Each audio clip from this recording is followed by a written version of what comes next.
બેલાડવા ગામમાં ખાનગી સ્કૂલે નિયમોને નેવે મૂકીને મુખ્ય ખાડી પર જ પાકું કન્સ્ટ્રક્શન કરી દીધું હોવાનું તપાસમાં બહાર આવ્યું. સ્કૂલ પ્રશાસને ખાડીની ઉપરથી સંપૂર્ણપણે ઢાંકી દઈને તેનો ઉપયોગ કર્યો. સ્કૂલ બસોના પાર્કિંગ અને બાળકોના રમવાના મેદાન તરીકે શરૂ કરી દીધો છે. દેલાડવા ગામમાં ખાનગી સ્કૂલે નિયમોને નેવે મૂકીને મુખ્ય ખાડી પર જ પાકું કન્સ્ટ્રક્શન કરી દીધું હોવાનું તપાસમાં બહાર આવ્યું. સ્કૂલ પ્રશાસને ખાડીને ઉપરથી સંપૂર્ણપણે ઢાંકી દઈને તેનો ઉપયોગ અને સ્કૂલ બસોના પાર્કિંગ અને બાળકોના રમવાના મેદાન તરીકે શરૂ કરી દીધો હતો. સિંચાઈ વિભાગના એક્ઝિક્યુટિવ એન્જિનિયર સંજય ગરાસિયાએ ખુલાસો કર્યો હતો કે વર્ષ 2015માં તાત્કાલિક નિયમો હેઠળ આ બાંધકામ માટે શરતી મંજૂરી આપવામાં આવી હતી. સ્કૂલ ટ્રસ્ટીઓએ સમયે એવી રજૂઆત કરી હતી કે ખુલ્લી ખાડીમાં ઝેરી જીવજંતુઓ આવે અને બાળકોમાં ખાડીમાં પડી જવાનો ડર છે, જેથી સર્વ ખર્ચે બોક્સ કલવર્ટ બનાવવાની પરવાનગી અપાઈ હતી.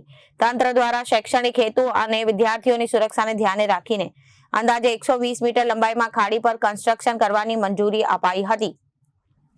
આ કોન્ક્રીટના માળખાને કારણે ખાડીનો કુદરતી પ્રવાહ અવરોધાય છે અને સ્કૂલની હદ પૂરી થઈ જતા ખાડી પહોળી દેખાય છે, જ્યારે અહીં તે સાંકડી થઈ જતા ચોમાસામાં પાણી બેક મારે છે અને પૂર આવે તેવી શક્યતાઓ અને સ્લેબ ઉપર ભારે વાહનો અને બસો પાર્ક થાય છે.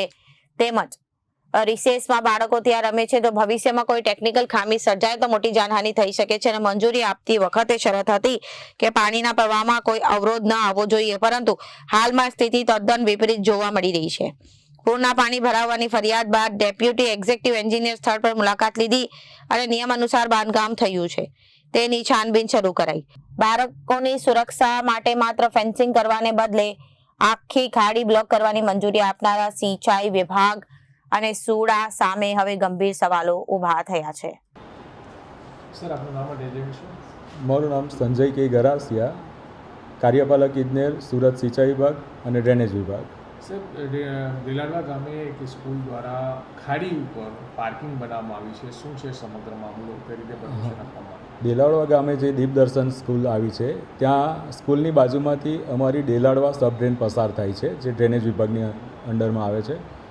અને આ જે સ્કૂલના ટ્રસ્ટીઓ છે એમણે જે તે સમયે શાળામાં જે અભ્યાસ કરતા બાળકો છે એમને નુકસાન ન પહોંચે, કે ખાડીમાં ન પડી જાય, અને બીજું કે એમને કંઈ ખાડીમાં જે જીવજંતુઓ છે એના કરડવાનો ભય હતો, તો એના માટે એમણે એક રજૂઆત કરી હતી 2014માં કે આ જે સબ ડ્રેન પસાર થાય છે એની પર અમે સ્વખર્ચે બોક્સ કલવર્ટ માટે અમને બાંધકામ માટેની મંજૂરી આપો.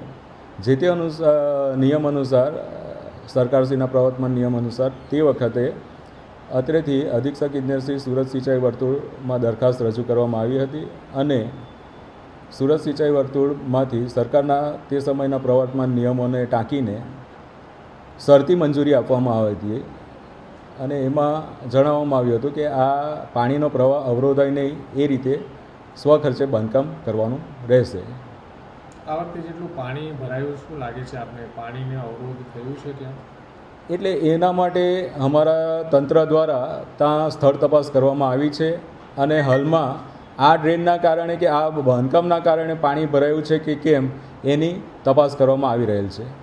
ખાડી ત્યાં સાંકડી થઈ ગઈ છે, સામે ખુલ્લી ખાડી છે, ત્યારે એનું પહોળાઈ દેખાય છે, તો એના કારણે પણ ક્યાંક નુકસાન થયું હોય લોકોને એવું લાગી રહ્યું છે? હાલમાં તો આપણે તપાસ જ એની કરીએ છીએ, બરાબર. તપાસના અંતે જે કંઈ તારણો આવશે તે મુજબ કાર્યવાહી કરવામાં આવશે. સર, બીજો પ્રશ્ન એ થાય કે આ જે સ્કૂલવાળાએ પરમિશન માંગી છે, તો અત્યારે હાલ ગ્રાઉન્ડ છે, ત્યાં બસો પાર્ક છે, કાર પાર્ક છે, બાળકો રમે છે, તો કઈ રીતની પરમિશન? પરમિશનમાં તો આપણે એમને બોક્સ કલવર્ટ માટેની અને તે પણ સ્વખર્ચે એમના દ્વારા જે તે નિયમ અનુસાર, એટલે કે પાણીનું વહેણ અવરોધાય નહીં એ રીતે જ પરવાનગી આપવામાં આવી હતી. હવે જો એમના દ્વારા કંઈક આ રીતે બાંધકામમાં કોઈ ગેરરીતિ હશે તો એ તંત્ર દ્વારા તપાસ કરીને એની પર કાર્યવાહી કરવામાં આવશે. સાહેબ, એક પ્રશ્ન એ પણ છે કે સ્કૂલવાળાને બાળકોની સુરક્ષાની વાત હતી તો એમની પોતાની જગ્યા બાઉન્ડ્રી વોલ પણ કરી શકતા હતા, તો ખાડીને ઉપર કન્સ્ટ્રક્શન કરવાની જરૂર ક્યાં પડી જશે?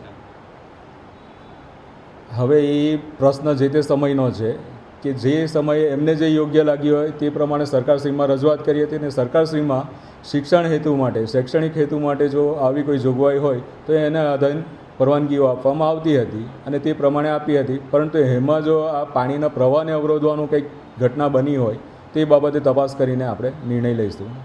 અંતિમ પ્રશ્ન એ કે ખાડીની જે પહોળાઈ છે તે કેટલા મીટર સુધી બોક્સ બનાવવાનું પરમિશન હતી અને લંબાઈમાં કેટલા મીટર સુધીનું હતું? ખાડીમાં જે કંઈ રજૂઆત હતી તે સમયે 120 મીટરની લંબાઈમાં બોક્સ કલર માટેનું આયોજન હતું અને તેમાં અત્રેથી જે વિભાગ દ્વારા આ 5.60 મીટરની પહોળાઈનું બોક્સ માટે રજૂઆત કરવામાં આવી હતી. શું સર સ્થળ પર જોયું છે કે કેટલી મીટર સુધી આ લોકોએ કબજો કર્યો છે, ત્યાં લંબાઈ કેટલી છે? એટલે હાલમાં આપણા તંત્ર દ્વારા વિભાગીય કચેરી જે અમારી પેટા વિભાગીય કચેરી છે એના નાયબ કાર્યપાલક ઇજનેરશ્રીને એ લોકોએ સ્થળ મુલાકાત લીધી છે.